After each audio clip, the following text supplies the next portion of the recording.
nila Joshua yun. Nalaman nila na magiging member kami ng Maneuvers. Ayaw ng dad ko talaga. Strict ang dad ko. So, even nung naging artista ako, nung naging part na ako ng TGIS, ayaw niya talaga. Hindi kita pinag-aral sa ganitong eskwelahan. Parang pelikula, di ba? Okay. Para lang maging dancer. Or ano. Ayun, nakita niya na siyempre, naging independent na ako. Nakita naman niya na yung nung naging TGIS ako. Actually, nung Maneuvers pala, nakita naman niya na masaya ako. Alam mo yun, I mean, lalo na naging artista ako, nakikita niya na siyempre kumikita na ako. Isang malaking grabe. I mean, humility, yung work ethic. I think for me, para sa akin, na-adapt ko yun. Kasi iba talaga yung pagiging professional kasi ni Sir Gary. Tsaka nagbibigay siya lagi ng advice sa amin. Hindi lang about dancing, hindi about life. Well, Tito Boy, I've been married for almost 21 years. So, awa naman ng Diyos. Wala namang perfect na marriage. Three beautiful kids, boys, yeah. Yes, wala namang perfect na marriage, pero it's how you, sabi ko nga kanina, it's how you go with the flow, how you handle the relationship. Hindi naman kayo laging magkakasundo. Grateful na lang dahil pareho kami ng field na pinagkatrabuhan ni Mrs. So, paano narinig ko si Joey na sabi, uupakan kita? So, yung mas malawak yung nagkakaintindihan kami. Tama rin. So, when it comes to yung sa fan base, sa work namin.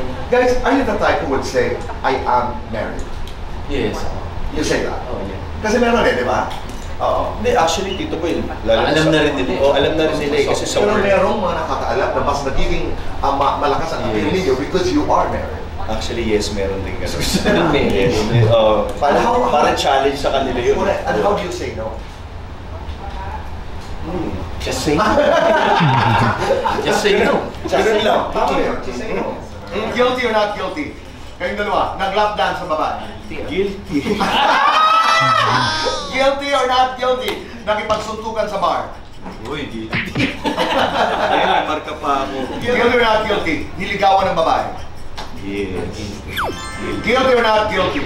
Niligawan ng bading. Ay! Guilty or not guilty? Sumayaw sa TV ng lasing. Guilty. Lights on, lights off. Lights on? Off. Happiness or chocolates?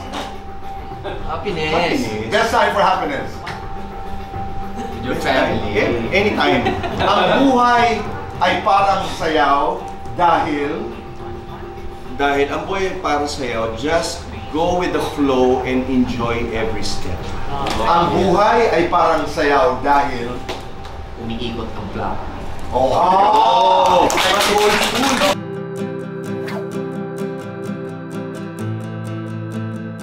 Paano niya nagawang, di ba, maging active pa rin at mag-stay sa, siguro dito sa showbiz ng ganong katagal?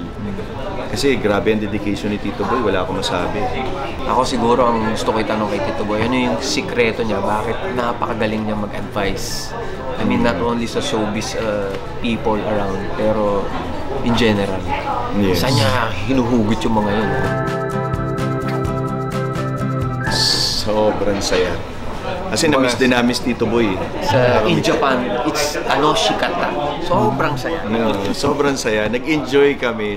Actually, nabitin kami. Kasi nga, ilang minutes lang eh, no? Yung pala talaga yung fast talk, ano? Dahil sobrang ikli lang ng time niya. Pero ang dami niyong napag-usapan. Ang dami namin napag-usapan agad. Alam mo, from way back hanggang sa present. Sa present. Napag-usapan namin in just how many minutes?